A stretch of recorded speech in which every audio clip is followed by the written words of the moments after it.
Hello everyone, welcome back to my channel restart own life. कैसे हैं आप लोग? आई होप अच्छे होंगे।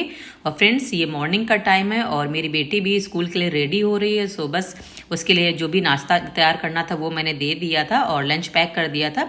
और यहाँ पे वो बैठ के नाश्ता कर रही थी और इसके बाद उसकी वैन आ गई थी। सो स्कूल की जो टाइमिंग है वो भी फ्रेंड थोड़ी सी अभी ना लेट हो गया है। पहले 7:45 का स्कूल था, अब 8:15 का हो गया। सो 8 o'clock के करीबन ऐसे उसकी वैन आ जाती है। सो वो वैन से चली आती है।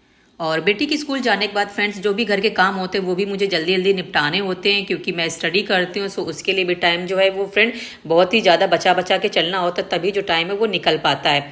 और यहाँ पे आज थोड़े से कपड़े भी ज़्यादा थे तो उन्हीं को मैंने धुला था और इसके बाद फैलाने के बाद थोड़ा सा नाश्ता करूँगी और इसके बाद अपनी पढ़ाई करने के लिए बैठ जाऊँगी। और ये रहा मेरा आज का टारगेट जो मुझे आज कंप्लीट करना है। और इसका जो वीडियो है फ्रेंड वो मैंने कल ही अपलोड कर दिया था और इसमें मैंने आपको बताया भी था कि हम लोग ना ये सारे सब्जेक्ट हैं वो कवर करेंगे।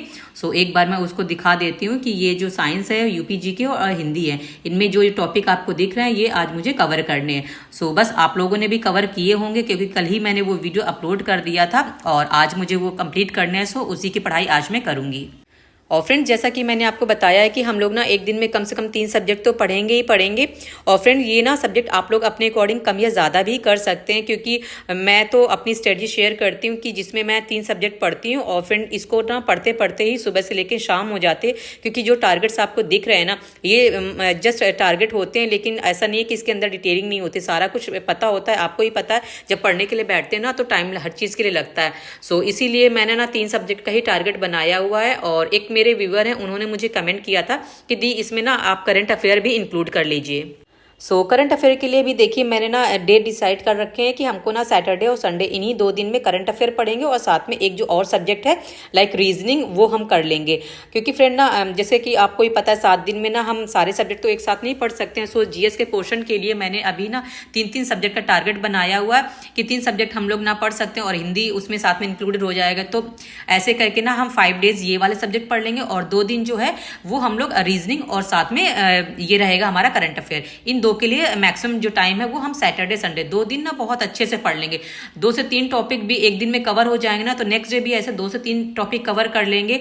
सो 2 दिन में ना अच्छे खासे जो टॉपिक है वो कवर हो जाएंगे और बाकी जो जीएस के सब्जेक्ट होंगे वो हम उस दिन नहीं पढ़ेंगे। अगर आप लोग चाहते हो कि मैं उसमें करंट अफेयर इंक्लूड कर दूं तो मैं इंक्लूड कर दूंगी। बट फ्रेंड मेरे पास में जैसे कि मैंने 7 से 8 घंटे की स्ट्रेटजी बनाई है और मैक्सिमम जो टाइम है वो फ्रेंड ने 7 और 7.5 घंटे ऐसे ही निकल पाता है, क्योंकि मुझे घर के काम भी मैनेज करने होते हैं। इतने घंटे की जो पढ़ाई है फ्रेंड वो जीएस का जो सिलेबस है वो भी काफ़ी एडवांस होता है। इसलिए मैंने ना 3 सब्जेक्ट ही रखे हैं। और मैक्सिमम लोगों का भी पहले भी कमेंट आता कि दी हमारे जो टारगेट हैं वो अचीव नहीं हो पाते, क्योंकि पहले ना 4 से 5 सब्जेक्ट का मैंने टारगेट रखा हुआ था। लेकिन फिर भी होता है कि बहुत सारे लोग का टारगेट नहीं कंप्लीट हो पाता, कभी कभी मेरा भी नहीं हो पाता। इसीलिए मैंने ना 3 सब्जेक्ट का ही टारगेट बनाया हुआ है।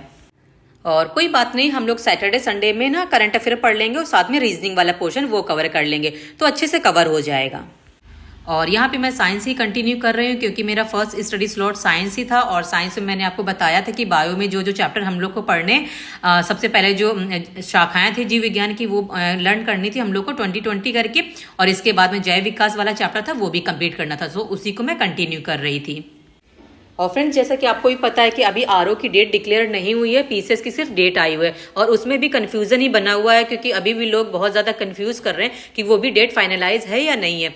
फ्रेंड अभी तो इस बारे में मैं भी कुछ नहीं कह सकती, बस हमें अपनी ना तैयारी करते रहना है, क्योंकि कोई भी एग्जाम देने जाएंगे फ्रेंड उसके लिए ना पढ़ना तो बहुत ज़्यादा ज़रूरी है, क्योंकि बिना पढ़े तो कोई भी एग्जाम क्वालिफाई नहीं होगा। और फ्रेंड्स हमें ना इन सब चीज़ों में बहुत ज़्यादा नहीं उलझना है, क्योंकि अभी हमारा फोकस सिर्फ पढ़ाई पे होना चाहिए। और जैसे कि एक मेरे सब्सक्राइबर हैं, उन्होंने मुझे कमेंट किया था कि ऐसा लग रहा है ना कि जैसे कि इसकी यूपी पीसीएस और साथ में आरओ इन सब चीज़ों को लेकर ना जो भी चीज़ें अभी हो रही हैं उन सब चीज़ों से ना देखिए दिमाग तो बहुत ज़्यादा ख़राब हुआ है, सभी का ख़राब हुआ है। उन्होंने भी मुझे कमेंट किया कि ऐसा लग रहा है कि जैसे हम ना यूपीएससी की तैयारी कर लें। देखिए यूपीएससी की अगर आप तैयारी करना चाहते हो तो जो भी आप चीज़ पढ़ रहे हो ना सबका बेसिक एक ही होता है। आप कोई भी एग्जाम देने जाओ, देखो कभी साइंस नहीं बदलती है, कभी हिस्ट्री ज्योग्राफी नहीं बदलती। हाँ, जब जो भी आप एग्जाम देने जा रहे हो बस एग्जाम में जो क्वेश्चंस पूछे जा रहे हैं बस उसका जो पैटर्न होता है वो चेंज होता है, बाकी फ्रेंड ना बेसिक सेम ही रहता है। भाई कोई भी चीज़ है, कोई भी सब्जेक्ट उसका बेसिक थोड़ी ना बदल जाएगा। इसीलिए अभी हमारा काम है पढ़ते रहना चाहिए, चाहे कोई भी एग्जाम आप दो। और अगर आप यूपीएससी की तैयारी भी करना चाहते हो, अगर आपकी एज लिमिट है तो आप उसकी भी तैयारी कर सकते हो। और फ्रेंड इसमें बहुत सारे ऐसे भी एस्पिरेंट होते हैं जैसे कि अभी टीचिंग की भी तैयारी कर रहे होंगे, साथ में आरओ की भी तैयारी कर रहे होंगे। सो फ्रेंड आपके सामने ना जो भी वैकेंसी है आप फॉर्म फिल जरूर करना। और फ्रेंड्स आपको भी पता है यूपी में बहुत टाइम से वैकेंसीज है ना बहुत ना के बराबर आई हुई है, चाहे वो टीचिंग की ले लो, टीचिंग की तो आ ही नहीं है। काफी टाइम से बहुत सारे लोग होंगे सुपर टेट की तैयारी के लिए बैठे हुए, लेकिन अभी तक वैकेंसी देखने को नहीं मिली है। 5 से 6 साल हो चुके हैं। और जैसे ही केवीएस की भी नोटिफिकेशन का शायद बहुत सारे लोग इंतजार कर रहे होंगे, और सुनने में भी आ रहा है कि शायद आएंगी वैकेंसी। सो देखिए एक एग्जाम के सहारे मत बैठिए, क्योंकि ना जो भी बेसिक सब्जेक्ट्स हैं, जो कॉमन सब्जेक्ट हैं, उनकी ना तैयारी हमको करते रहना है। और साथ में जो भी एग्जाम नजदीक हो उसका फॉर्म जरूर फिल करना है। और यहाँ पे अभी शाम का टाइम हो रहा है और शाम को मैं अपनी बेटी को भी पढ़ाती हूँ, और साथ में अगर उसको ऐसे जनरली कुछ अगर मुझे बताना होता है तो मैं अपनी स्टडी जो है वो साथ साथ में कंटिन्यू कर लेती हूँ। जैसे कि उसको बहुत ज़्यादा डिटेल में समझाना होता है, सो मैं उसको अलग से बैठ के समझाती हूँ, उस समय मैं अपनी पढ़ाई नहीं कर पाती हूँ। और इनके भी एग्जाम अभी एक हफ्ते बाद शुरू होने वाले हैं, जो रेगुलर एग्जाम होते हैं। और इससे पहले इनके ओलंपियाड के एग्जाम थे, जो इन्होंने 2 फॉर्म फिल किया था, तो एक एग्जाम इनका हो चुका है और एक एग्जाम बाकी है।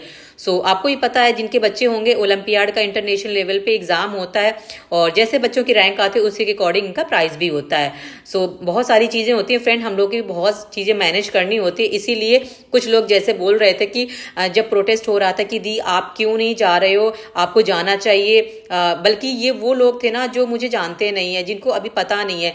तो ऐसे ही लोग को मैं जैसे कहना चाहूंगी कि भाई फैमिली होती है ना, बच्चा होता है, साथ में कितनी सारी चीजें होती हैं, हम अपने लिए तो टाइम निकाल नहीं पाते हैं। और जब हम पढ़ाई करते हैं तो पढ़ाई के लिए भी हमें ना बहुत सारी चीज़ों से अपना जो टाइम है वो चुराना पड़ता है। सो फ्रेंड इसीलिए मैंने बोला था कि हम सबकी ना मजबूरी भी हो सकती है, हर कोई एक जैसा नहीं होता है ना। अब जो अनमैरिड होंगे, बैचलर होंगे, उनके लिए तो बहुत आसान होगा, लेकिन हमारे जैसे लोग ना आपको वहाँ पे नहीं दिखे होंगे। लड़कियां भी थी, बहुत ही कम थी, और मैंने यहाँ से अपने हैंड से जितने एफर्ट करने थे फ्रेंड वो मैंने सारे किए। इसमें आपको ना बताने वाली कोई बात नहीं, क्योंकि जो करता है ना वो इतना बताता नहीं है।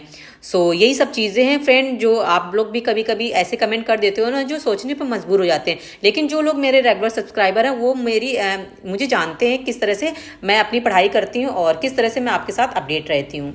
और यहाँ पे अभी रात का टाइम हो रहा है, और ऐसा ही टाइम हो रहा है 9 o'clock समथिंग। सो मैंने अपनी बेटी को भी सुला दिया है और अब मुझे अपनी पढ़ाई करनी है। सो अभी तक मैंने हिंदी को नहीं पढ़ा था, सो मैंने सोचा कि अभी मैं हिंदी को कंटिन्यू कर लेती हूँ, क्योंकि इसमें जो पर्यायवाची थे फ्रेंड वो लर्न करने थे। सो अभी मैंने सारे सब्जेक्ट पढ़ लिए थे और लास्ट वाला ये बचा हुआ था हिंदी, सो उसी को मैं यहाँ पे पढ़ रही हूँ। और फ्रेंड्स आप लोग भी ऐसे ही पढ़ते रहिए, और साथ में जो भी टारगेट मैं आपके साथ शेयर करती हूँ उसके बारे में अपडेट जरूर दे दिया करिए कमेंट के थ्रू कि आप लोग कितना अचीव कर पा रहे हैं। और इस वीडियो को मैं यहीं पे एंड करती हूँ, और हम लोग मिलते हैं नेक्स्ट वीडियो में। तब तक के लिए फ्रेंड्स आप लोग भी अपना ख्याल रखिए। Bye and take care.